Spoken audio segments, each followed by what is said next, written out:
Good evening. Welcome to the Qualk Show, and happy Saturday night. It is the season. I am feeling a little worse for wear because of it, and I know out there, all your Christmas parties must be starting. We're entering Christmas season in full mode. Nicole and I actually attended my work Christmas party last night, and I don't drink, but I swear to God, I'm hungover today. I've been telling these girls all day that I feel like I am super hungover. I couldn't sleep till 2:30 in the morning, and Taya didn't get the memo. So I'm completely hungover on 0.050 duels today. I had about 4 last night, and I was drunk in the club. Plus, Nicole, who doesn't usually drink very much, deservedly had a bit of a lush night last night. And so I decided to let her sleep in this morning and take care of Taya. So you get what you get on the Qualk Show today, folks.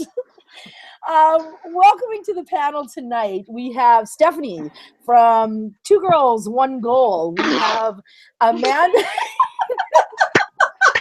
We have Amanda from Queer as Futch. We have Hallie from Hallelujah on Facebook. Hallelujah. Hallelujah. So my grandma used to say to me. Hallelujah. Hallelujah. I'm done. So how was everybody's week? Now you know how my week was. It was just chaos and dealing with a bunch of stuff going on at my work, getting ready for the holidays with Nicole, Christmas party, leading up to everything that Christmas party was last night. And let me say, as the non-drinker in the crowd, you people get real funny at your Christmas parties, okay? I saw one of my coworkers grinding and spanking another 73-year-old coworker last night who didn't know what to do or where to run to.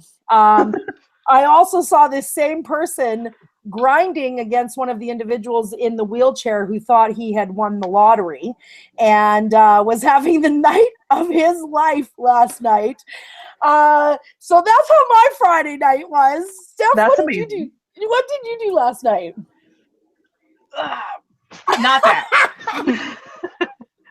I drank wine with my lesbian friends who are expecting a baby because now one of the ladies are in the last core of the pregnancy. And we were supposed to be playing board games for the third time we were hanging out. And instead we talked about pregnancy and children and how your life's going to change and all the great stuff. So it was great. All the things we avoided last night. It's all good. Now, these are awesome girls. So it was fine. Amanda, so night at home. Sorry, Amanda, I've been watching your Instagram and your Facebook page. You guys are up to all sorts of things. Was it today you were out at the parade, or was that yesterday? That was this morning. It was the very first time, and it was televised. So I was like, oh my gosh, this is going to be crazy. Kelly Clarkson was there, Jody Messina. I love Kelly Clarkson. I love Jody Messina. We love Jody Messina. Jamie Messina is Jamie Messina's cousin. That is Jamie Messina's cousin. In person, like waving and like, hey. So that was really interesting. I was excited but not because it's cold. We had to be there by 8:30, parked and in a spot, and it's 45 minutes away. And I had to make sure all the kids were awake and all that stuff. So I was kind of a bear. Sorry, Elizabeth. That happened. But after we got out of parking, and she was kind of freaking out because she reserved the parking. Yeah. She's not sure if this is the one. I'm like, well, how do you know if it's the one? And the kids are just like, okay, like, what do we do? They get out, and the kids are like, oh my gosh, it's cold. Oh my gosh, I have to pee. And Elizabeth, what is the parking? And I look at her, I said, don't you start. I'm not adding you to the brood. But honestly, once we got like where we were supposed to be, it was a lot of fun. We enjoyed it. It's a new tradition. We've never done it. And Elizabeth, it's one of her like childhood memories that she loves. So yeah. It's something that memories. Well, and so it's something we're going to start. Yeah, that was exactly what I picked up from that too. When you said that, is I said to Nicole the other day, like everything we do from this Christmas on is what Taya's traditions are going to be, and what our holiday legacy with her is going to be. That's so much fun. Don't do the elf. I see. I don't want to do the elf, and Nicole wants to do the elf, and I think it's bullshit. You have to come up with something you guys do the elf for the next 20 years of your child's life during December. Do you Correction. do the elf? Adria does the elf. Okay, you guys ready for this? Yes. Oh, God. We introduced the elf to our family 5 years ago. Yeah. And I was so excited for the elf this year because I didn't have to fucking do it. I love it. I love it. The only way I'm signing up for the elf is if I get to do death scenes. Like she wakes up to a different elf death Oh, yeah. scene. No, my every elf would like morning. wake up with like Barbie and Ken and little mini shots. The other thing I picked up on in what you were talking about, Amanda, and I looked at your things and I saw how very, very cold it was. I believe you guys were wearing vests. I live in Canada. Are you kidding me? Are you kidding me? In Nashville, you're cold. I'm sorry, but you know what? 30-some degrees, I'm dying. What's 30 in Celsius? I don't know. I think it's like double it or no. I don't remember. Summertime for you guys. Yeah. Hallie, what did you do this week? You had kind of an on and off week, judging by your posts. Dude, I've had a rough week. I've had a rough quarter. It's just been rough. And so it's been And not the way you like. And no, and not a good rough. Not a good rough at all. And so it's been... As we will find out on the second half of the show. Ooh.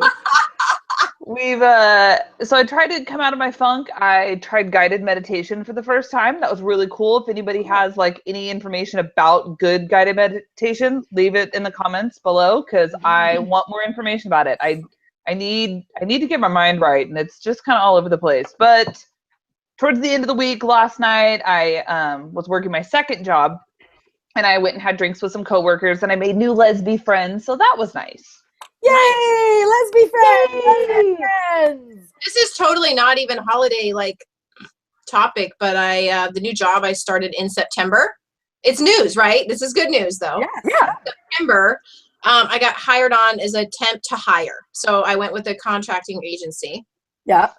And started this new job, and it's a pretty big job business. It's Fleet Corps, and if you look it up, they're like one of the largest fuel providing companies for like semi trucks. Oh, that's huge. And I was an account manager there, and under 3 months they broke my contract and paid it in full and brought me on as a full-time employee and promoted me. So Stop. That's so great. So that is good Christmas news because it just needs more money for more presents. Oh, for sure. You know what? I'm not surprised, Amanda. I've seen you taking pictures with your coworkers. You've obviously caught on really well there and impressed them. So congratulations. That's awesome. We all know you're a hard worker doing with your spreadsheets, and so does your fiance after your engagement day, right? So And so does the whole world. Yeah, exactly.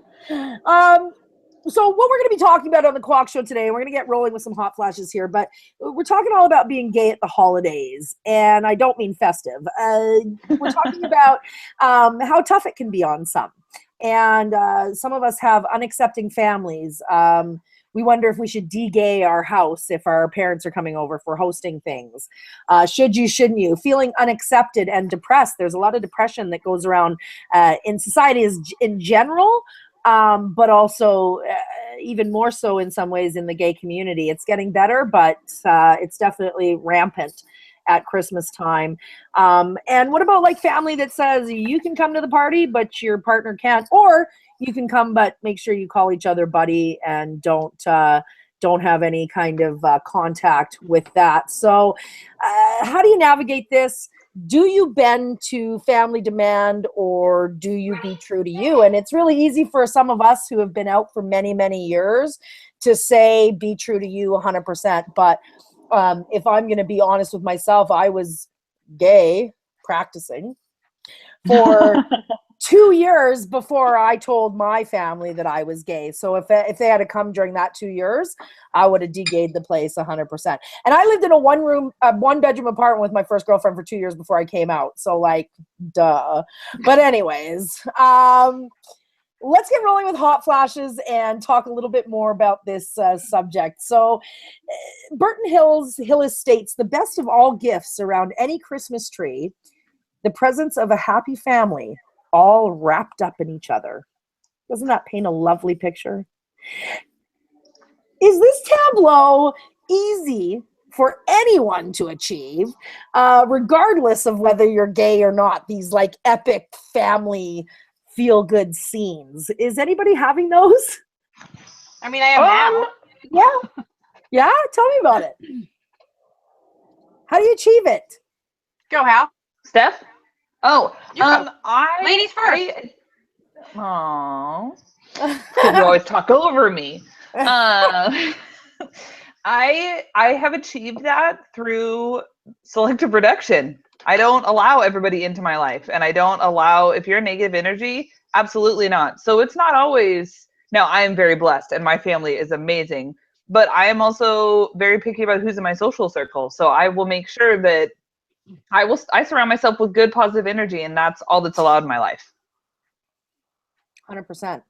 Amanda, you know, you've recently kind of, and I don't mean recently like as in the last week, but a little more recently than maybe some of the rest of us on this panel, come out. Was it a hard transition around holidays? Did it make any difference, or was it just an everyday thing that got better, you know, over time? My family knew I came out to them like 12 years ago. So Okay. I think going to the holidays with a man in a heterosexual relationship was more uncomfortable for them. Wow. Interesting. Yeah. Interesting. So will you be spending the holidays with your family then? I'll be with Elizabeth's family. I'm Okay. kind of selfish, because as a mom with 4, I kind of want the day to myself, and I don't want to be traveling. So probably at some point see my family, but I'm not really close with them. Just Gotcha. but Elizabeth's family, we will be with them, and there are a few concerns. Yeah. Like her grandmother. Yeah. Very sweet. Yeah. And always said wonderful, nice things. Yeah. But when found out Elizabeth was engaged, she's like, well, that's not really what I had planned for you. Yeah. Yeah. And I'm like, I didn't really have much planned for you either, but here you are. well, and you'll be sweet to my face, but like, and Elizabeth's like, well, you know, she doesn't mean anything by it. And I'm like, yeah, no one's challenged her. So I will be challenging anybody that is going to try to tell us that we can't be ourselves. Yeah. And Are you a loving, like a PDA kind of couple as is? Would you like consider yourself a PDA, or just a natural like arm on her knee here and there, or hand on her knee here and like there? we kissed in the Nashville parade today. Like we kiss, we'll hold hands. I'm very endearing. I'll kiss her on her forehead. If she's stressed out, I show affection to her. I'm not obviously tongue in their mouth and like out, but to some people, you won't curve that on any level for grandma. I don't change. I'm not going to change. Yeah.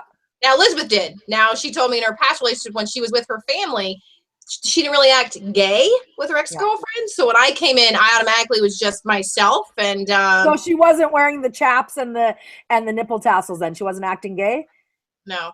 Okay. She didn't have the foot on her arm. Yeah. Sorry, I love blowing up stereotypes. You can mess with them, Amanda. Put a little bow in your faux hawk, right? When you go I'm in. so gay. Just be like super flamboyant, like, hi guys, and like really mess with them. Like, what is going on here? Steph, was there ever a time when you would have de-gayed your house or not gone somewhere with Adria that she wasn't welcome? Well, not with Adria, but I was with my first girlfriend for 7 years, and that was my entire existence with her. Even at the end too, like I never discussed that relationship after it was over until well after the second relationship was over with my family, because when I came out, it did not go well for me when I was 17. So I literally like harbored everything about that relationship. So we would go in public and stuff to the mall and hold hands, but if we were like in front of our parents and families and friends and stuff, well, not friends, but like if we were like doing anything, like going to family functions and stuff together, we were never affectionate. But I was a kid too, so it was a different kind of different time, different place. Yeah. There was the transitional moment between that 7-year relationship to the next one, where I moved out into a 1-bedroom apartment with her, and my mom, I didn't discuss the relationship with her, and my mom pressured me constantly. And then it got to a point where there was serious mental things happening with that transition when my mom found out about the relationship. And it was bad. But there was like that moment where I was like, okay, we have to put the pictures down. Like we did have that transitional couple months, and it was more stressful than anything else. Yeah, for sure. It kind of brings me, it's kind of in line with the next hot flash, which is from Ross Matthews. I'm sure everybody knows who Ross Matthews is at this point. No? Yes? He started off on Ellen, I'm sure, as one of her correspondents. He's like this super gay guy who used to do the red carpet at the Emmys and became huge and super cute, little sweet guy. Anyways, Ross Matthews says, love yourself, whatever makes you different, and use it to make you stand out. Mine was my voice and the fact that I'm gay. Well, the fact that I'm flamboyantly gay. Do you think families are more accepting of family members that don't flaunt their gayness, which is in line with what we're talking about? Would families be more accepting of their gay sons and daughters if we just appeared as buddies at family events? Or would that make a difference? Like with some families, are they like, your other partner cannot come at all, regardless whether you act as buddies or not? I think it depends on the person in the situation. I don't think it really matters if they're gay or straight or queer or bi or trans or whatever. I think a lot of people use that as a reason why they don't like that person. Yeah. But I know there's some people that I don't like. Yeah. And I don't like their behavior, and they're not gay. I just don't like their behavior. Fair enough. It just doesn't work for me. Yeah, exactly. Steve Maraboli is quoted saying, want to keep Christ in Christmas, ? Feed the hungry, clothe the naked, forgive the guilty, welcome the unwanted, care for the ill, love your enemies, and do unto others as you would have them do to you. Is anyone else as sick of hearing about Christians that won't accept their family members that are gay as I am? I mean, it's really one of my sticking points, being that I was raised by a Lutheran principal who is extremely, to this day, the church is her entire life. I didn't know you were Diet Catholic. Diet Catholic. And still believes that it's not her job to judge on earth, that I'm her child and she'll love me regardless. So I guess I have that as an example and why I find it so disgusting when other Christians can't do it. But when did alienation, bigotry, isolation, and hate become God's work at Christmas? I think when we started being insecure about them. Yeah. Because that's the thing, right? Like, you either are confident about who you are and you challenge that and you go, well, that's your loss, or you go, and that maybe. Are you guys ever easier on Christians about their bigotry than you are on people that don't have a faith in their bigotry? So, for example, I look at people that have a religion as the basis for their bigotry, even though it is bigotry, and I go, okay, well, that's the learned behavior from their entire life of being force-fed this stuff. And then I look at somebody who is an atheist and they don't accept their child. And I'm like, what is your problem? What's your excuse? What's that, Amanda? What's your excuse is what I say, right? If you don't have the Christian, or I guess the religion or spirituality, whatever, to back up their excuse, then yeah. So I'm similar, I think. I mean, we're doing the Christian, non-Christian Christmas. We're doing the Buddhist Christmas, which is everything that you just said.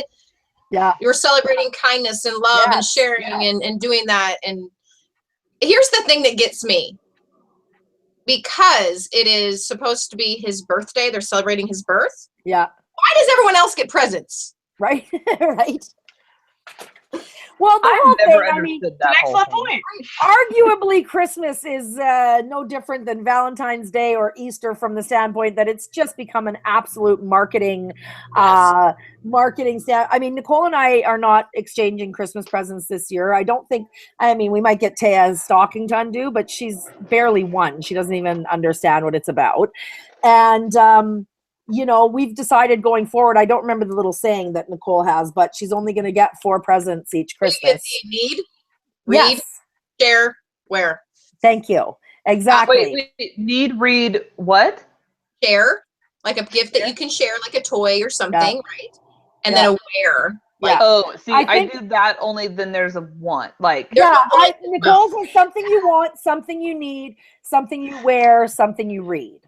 Or you read. Yeah, so either way, but and at first I married the Jew, and Hanukkah starts on Christmas Eve, so my kids get 8 days of freaking presents on top of my mom and pop up Christmas Eve and Santa. So, and let me tell you, Santa can't compete. I bet. So, I bet. Oh. Adrian and I literally like, okay, what can we buy that the grandparents are not going to buy? Yeah, right? ugh. No, I know. And at first I was like, I don't know if I actually agree with that. Like, I want to spoil my daughter. And then the more I thought about it, I was like, you know what? Yeah, I mean, it doesn't mean she gets like one sweater and one tiny little book and one like it could be like a book series that she really wants and an outfit that she really wants and something else. It's not like necessarily just like you get a necklace and that's it. Something you want is done. But yeah, I think that it's a good message. Because when but in your case, your baby's born right around that time anyway, so you can spoil on her birthday. That's true. That's true. But That's I something we're also gonna have to don't learn to think- navigate as well. I don't like Casey's first birthday, first Easter, first Christmas. I mean, her first birthday, she got started a college savings plan. Yeah. We put money into that on her birthday. Her first Easter, there was like bottles and binkies and, you know, an outfit in her Easter basket. Like, I'm sorry, you're going to get stuff that you need that I'm already going to buy for you and I'm going to make it look cute. Like, I think that's the cool thing about being a parent now is raising a person into a society that you want to create. And I want her to be thoughtful and I want her to be caring. And we absolutely pick one of the little tags off of a tree and she picks out a toy for another child. And we go through all of her toys before holidays and birthdays. And she gives away toys to children who don't have them because she doesn't fucking need all the toys she has. But that's what's awesome about being a parent is raising the next society. Yeah. Yeah. The awesome thing and the awesome responsibility. And a terrifying responsibility. Yeah, exactly.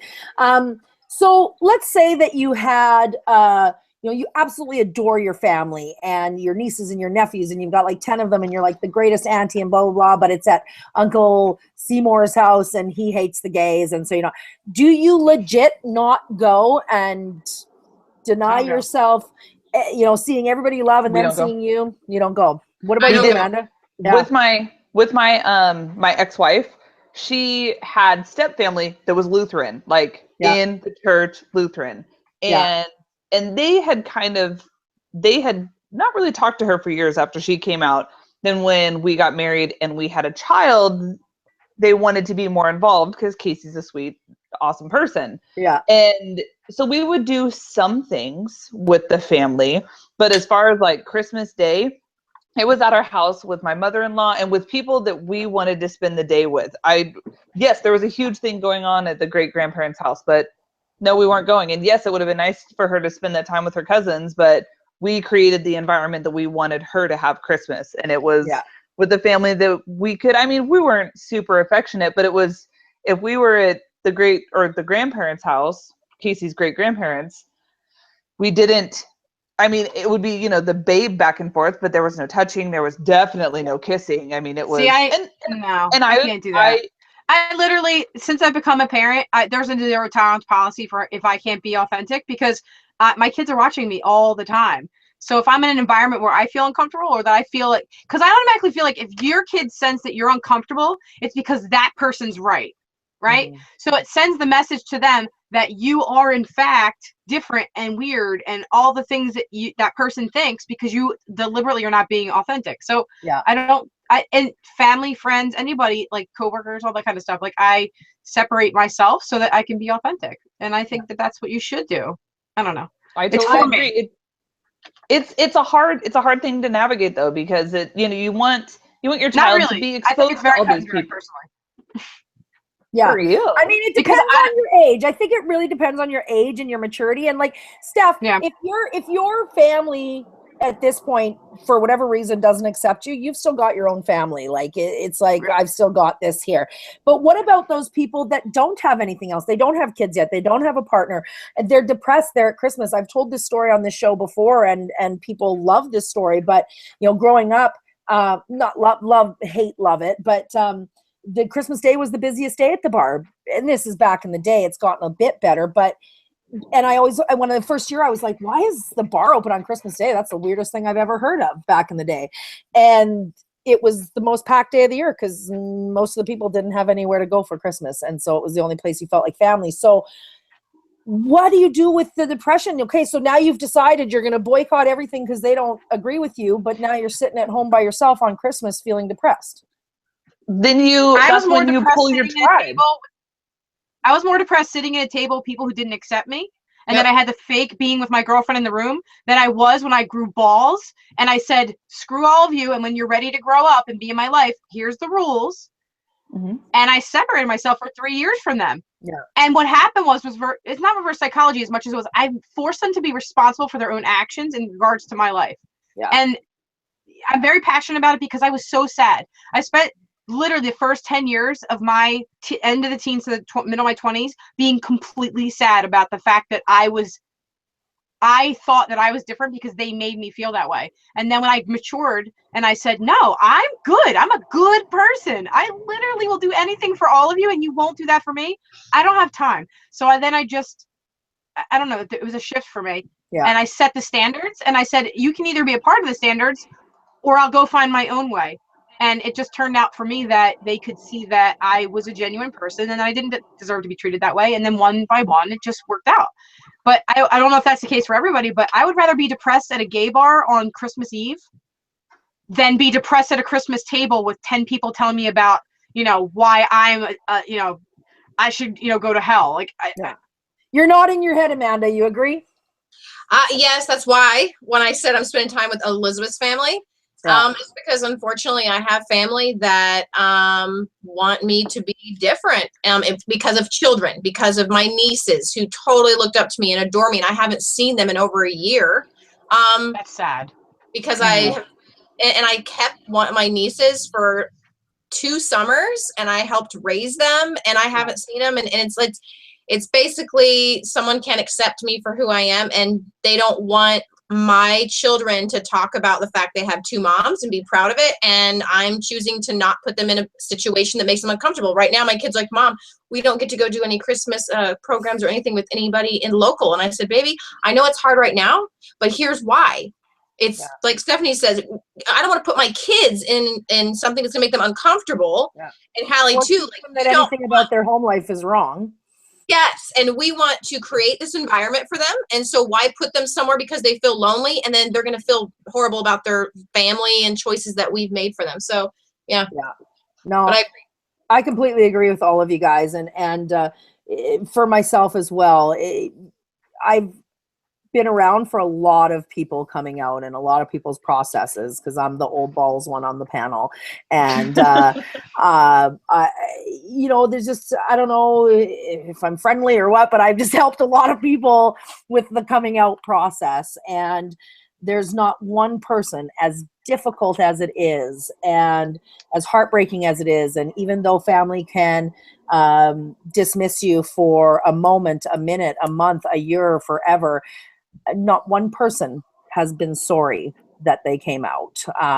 Now, I'm sure that maybe, somebody, there's that random story somewhere where someone unfortunately commits suicide because of all the shit they go through when they've come out.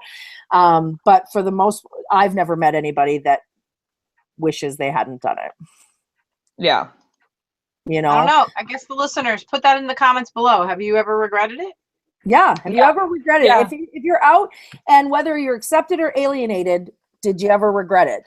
And obviously, if you're accepted, you probably didn't. But, or you wish that you could have done it differently. Yeah. Or at a different time. Like, tell us. I do, because my mom turned on the TV and I had a VHS tape in the VCR. And I was watching a lesbian porn scene, and my mother, who is the tight-ass Christian, turned it on, and she freaked out on me. But at that point, I denied being gay. I don't even remember what I said, but I denied it. And then I went on my merry way. And one day in the car, she was like, "You and Candace, are you a couple?" And I started bawling and came out and all this stuff. But anyways, long story short, 100%. It happens. It happens. What are we talking about on the after show today? These half hours just fly by. Hallie, will you want to take this one? We are going to have some girl talk about kids. Queer talk. Queer Amanda. talk about kids and Yes. the freaking Christmas tree. Do you redecorate it afterwards? Do Yeah. you do the pretty tree? Yeah. We're talking about it. We're talking about it. And I am going to share with you what Nana did for us this year, because Nana did something amazing for us in regards to the Nana. Christmas. I know. In regards to, Nana made me this painting back here too. When the Orlando tragedy happened, Nana's an artist, and she just whipped that up for me and brought it over and said, I know how much these things affect Carol. I knew she'd be feeling down, so I wanted to make something for her. And that's so sweet. 60-year-old totally straight-laced woman. So if she can do it, so can you.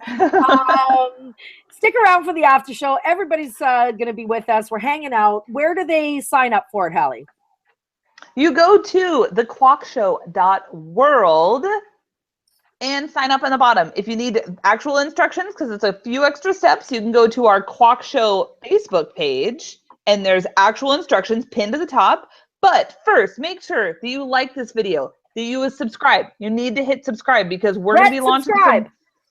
If it's red, you're not subscribed. If it's gray, you're good to go, and you'll get exclusive notifications here in a couple weeks that I'm not going to tell you about. I think we should spread a little Christmas cheer early and do it again and release it on the Facebook page. Which part? Which one? The second half. I think we should go live on our Facebook page right now. All right. Let's do it. You're feeling funky today, guys? Let's do it. I'm feeling funky. I am feeling super funky today. Let's do All it. right, grab your coffee, grab your cocktails, meet us on the Facebook page. We're going live. I'm gonna make a cocktail. We're talking about Christmas trees, your kids, how do you keep it up, how do you decorate it, your traditions, all of that stuff. Meet us on the Qualk Show page. Tune in next week as we're talking about, Hallie, what are we talking about next week? Health and holidays. Yeah, the health and holidays and the wrap up of season 2. Are we getting Jamie Messina on? I'm going to put her on the hot seat. seat. Yes, we are. Jamie Messina is confirmed for next Saturday. Jamie Messina is going to be on next week talking about health through the holidays. Jamie Messina is also very single. I repeat, Jamie Messina is very single. And it's super cute. Copy. But you have to totally be into Shakeology.